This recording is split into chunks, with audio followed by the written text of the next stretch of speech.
সাল্লাল্লাহু আলাইহি ওয়া আলিহি ওয়াসাল্লাম একবার একটা যুদ্ধ থেকে ফেরার পথে মরুভূমির মাঝখানে সেনাবাহিনীকে থামিয়ে বিশ্রামের ঘোষণা দিলেন যে তোমরা একটু বিশ্রাম নাও। তো উনি একটা গাছের নিচে বিশ্রামের জন্য গেলেন এবং সেখানে গাছের ডালে ওনার তলোয়ারটা ঝুলিয়ে রাখলেন, ঝুলিয়ে বিশ্রাম নিতে লাগলেন, ঘুমিয়ে পড়লেন। হঠাৎ এক বেদুইন এসে রাসূল সাল্লাল্লাহু আলাইহি ওয়াসাল্লামের এই কোষবদ্ধ তলোয়ারটা কোষমুক্ত করে এরকম হাতে নিল। রাসূল সাল্লাল্লাহু আলাইহি ওয়াসাল্লাম ঘুম থেকে জেগে উঠলেন। এবার বেদুইন বলতে আরম্ভ করলো, মাইয়ামনাউকা মিন্নি, এই মুহাম্মদ তোমাকে এবার কে বাঁচাবে বলো, এই তো আমার হাতে তলোয়ার, কে বাঁচাবে? সাথে সাথেই আল্লাহর হাবিব সাল্লাল্লাহু আলাইহি ওয়া আলিহি ওয়াসাল্লাম উনি উত্তরে বললেন আল্লাহ। উত্তরে কি বললেন?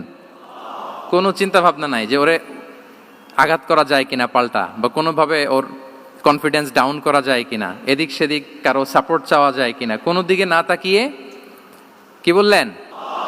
আল্লাহ। সব সময় তিনি আল্লাহ কেন্দ্রিক ছিলেন। এটাকে বলে গড সেন্ট্রিক মাইন্ডসেট। যে কোনো পরিস্থিতিতে তিনি আল্লাহ যে আমার সাথে আছেন এটা কল্পনা করতেন।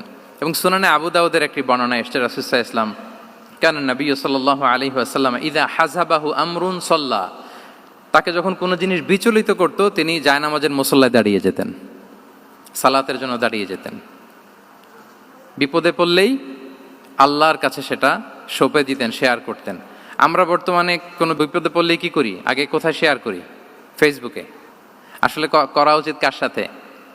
হ্যাঁ, আমার স্ত্রীর সাথে শেয়ার করার আগেও শেয়ার করব কার সাথে?